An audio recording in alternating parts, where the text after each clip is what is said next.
Bienvenidos todos y todas a nuestro programa En la Balanza. Hoy tenemos el placer de tener con nosotros a una gran periodista, poeta, luchadora política, social, y se trata ni más ni menos que de nuestra querida Geraldine Colotti. Bienvenida, Geraldine, a nuestro programa. Ella nos visita en el marco del foro internacional que se hizo en relación al lawfare contra Venezuela a 3 años del secuestro de nuestro diplomático Alex Saab. Y por supuesto en esta producción tenemos el honor de contar con ella y aprovechar su estadía para que nos comparta algunas reflexiones. Gracias nuevamente, Geraldine, por acompañarnos. Yo quería, Geraldine, en principio analizar lo que ha sido este foro, tú como intelectual italiana, como periodista, ¿cuál es la visión que hay sobre el lawfare contra Venezuela? Ante de todo, gracias por la invitación. Siempre es un gran honor compartir con el programa y con usted, que en estos días, digamos, que hemos tenido el día también de los abogados. Ah, el día pasado. El día pasado. Felicidades a los abogados. Exactamente. Una ocasión más para recordar también el compromiso de quien, al contrario de ser involucrado en esta judicialización de la política, que es un paradigma que se hizo internacional, está involucrado en lo contrario, en construir una narrativa que ponga la resolución de los temas sociales en el centro, que el dinero, como hace el gobierno bolivariano, se le ponga para resolver los problemas de los pueblos y no para reprimir los pueblos como era antes del comandante Chávez. Esta judicialización de la política, que ahorita se ha extendido en América Latina, ha habido algunas etapas, tiene también en su eje la gran concentración mediática que se dedican en la varia, como es digamos, un paradigma multifacético, a demolir la credibilidad de los líderes progresistas, de los gobiernos, de los pueblos, de la figura que no se arrodillan al imperialismo. Sí. Se tiene también que recordar que el lawfare, como se dice ahorita, esta judicialización de la política, no nació en América Latina, nació en Italia en los años 70, se desarrolló en Europa, cuando se empezó a criminalizar muy fuerte la oposición de clase, que ha sido también una oposición armada, y se empezó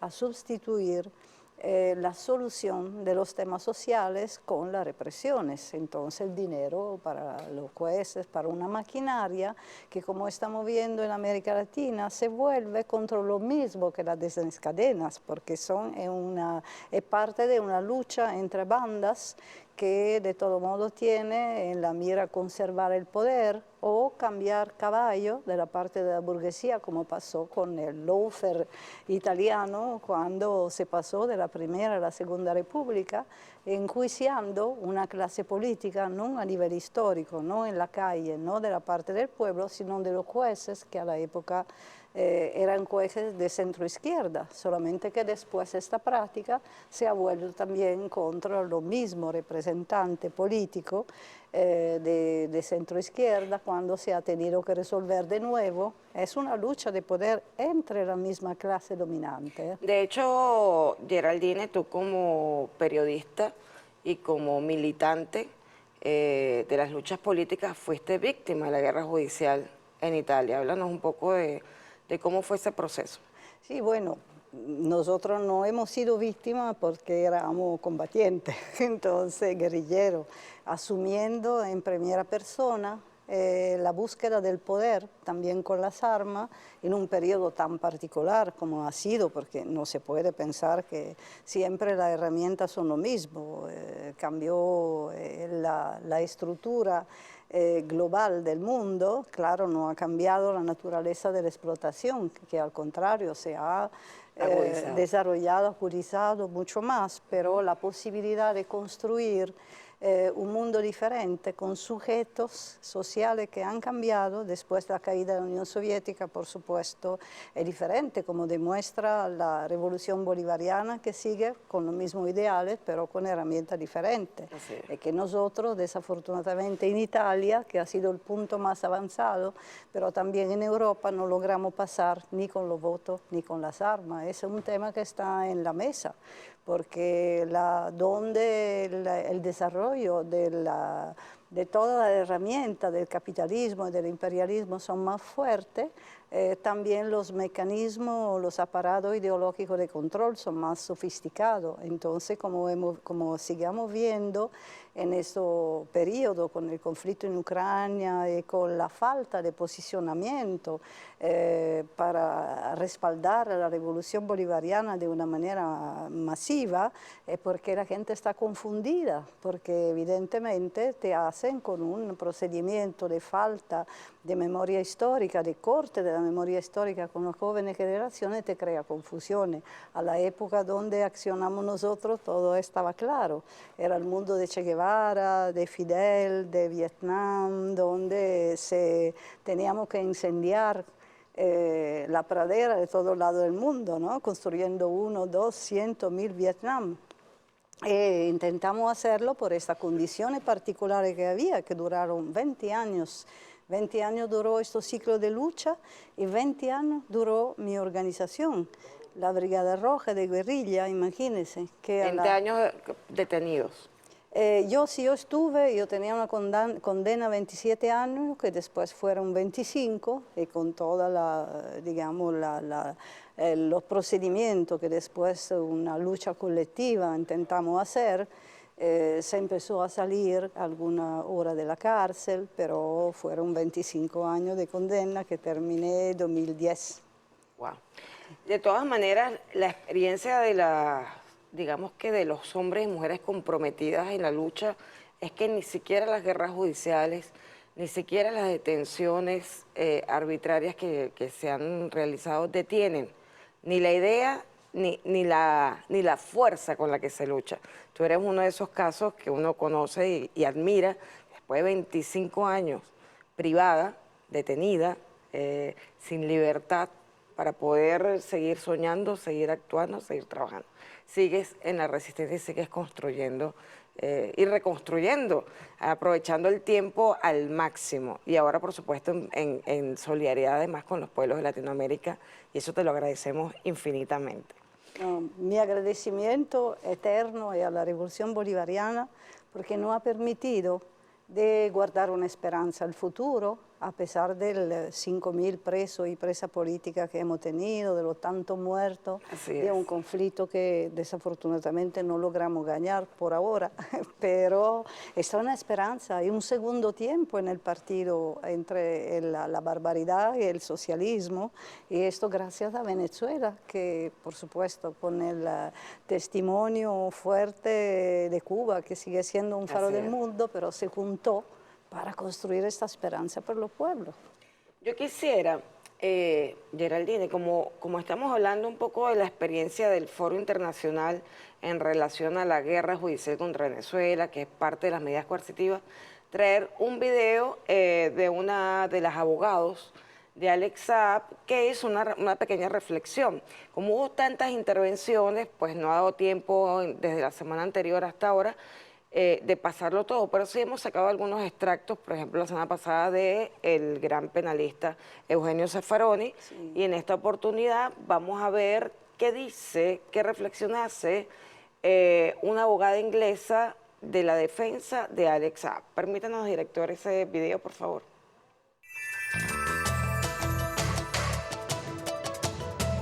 He conocido a Alex Saab durante muchísimos años y desde la primera vez que lo vi, supe que era una persona sumamente considerada, trabajadora, accesible y sin embargo muy humilde. Él puso muchísima confianza en mí, lo cual le agradezco. También agradezco la confianza de Camila, Shadi y de Isham.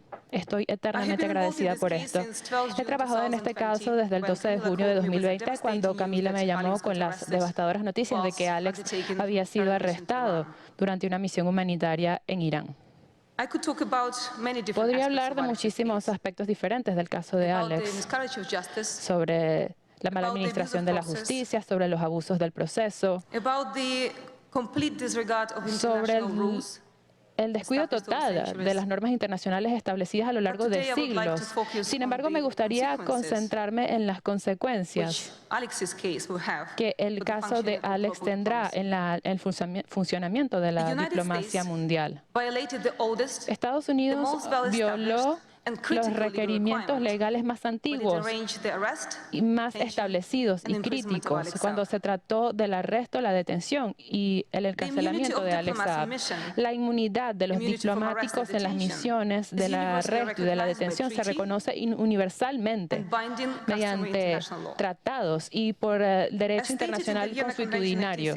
Como dice la Convención de Viena de 1961, los pueblos de todas las naciones desde tiempos antiguos reconocen el estatus de los agentes diplomáticos.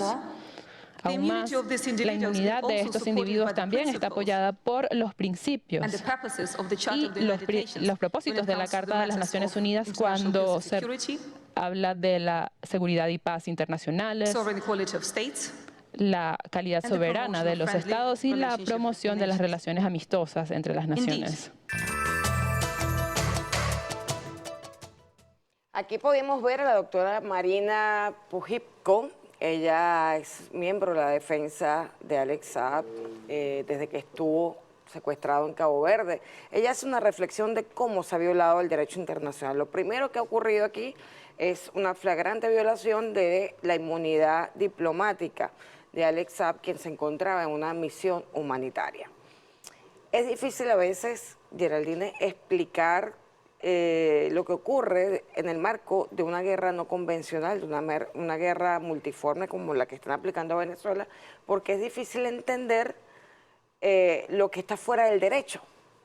O sea, ¿cómo entender que se violó el derecho internacional para este caso? ¿Cómo entender que hay una guerra judicial? ¿Cómo se maneja la información para que se logre comunicar que efectivamente estamos en guerra? ¿Cómo lo hacen desde el periodismo, desde la intelectualidad, desde la poesía? ¿Cómo lo están haciendo? Muy importante lo que tú dices, Olga, porque antes de todo se tiene que hacer un historial de cómo el imperialismo construye su mentira y la hace aceptar a los pueblos, a los cuales pide que fetichicen su legalidad burguesa que te mata con la mano limpia. Porque es que vemos que esta misma legalidad ellos la pisotean cuando no les sirve, porque hay un historial. Ellos empiezan a construir esa aceptación general de un nivel más alto de la arrogancia, de su ilegalidad, con los pueblos, con la persona de la cual han destruido la imagen. Esto lo vemos sobre todo en el sur, lo hemos visto con África, bien antes, donde, por ejemplo, la Corte Penal Internacional se permitió de hacer cosas que no se podía permitir hasta después una detención de 8 años, ser obligado a liberar, pero ya se había elevado un umbral de la aceptación. Lo hemos visto, por ejemplo, después del 11 de septiembre de 2001, cómo se han secuestrado en todo el lado del mundo, sobre todo en los países capitalistas, que se dice demócratas de Europa, se han detenido ilegalmente los llamados combatientes enemigos. En Guantánamo siguen de personas. Además, en Europa hay cárceles donde quedan literalmente desaparecidos los detenidos. No sabemos si son responsables o no de lo que dicen, digamos que por las razones que los detienen, de que los detienen ilegalmente, pero lo que luego no se sabe es qué sucede con ellos. Hay cárceles secretas que Norteamérica, con la complicidad de Francia, que ya tiene una larga experiencia, ya en 1960-61, contra los guerrilleros independentistas de Algeria, prisiones secretas que se hacen en alta mar o en el cielo, y por ejemplo, con respecto a Italia, ha habido también condena por estas detenciones ilegales que se hicieron, donde siguen mucha gente en la cárcel llamada especiales, donde estuvimos nosotros, donde quedan presos políticos después de 40 años y más, con tortura blanca, y con esta judicialización de la política que esconde la cabeza del sistema contra la responsabilidad que este mismo sistema tiene en la criminalidad, en el hecho que guardan el sur, por ejemplo, de Italia, totalmente subdesarrollado, y donde, por supuesto, las organizaciones criminales son la otra cara de la explotación capitalista.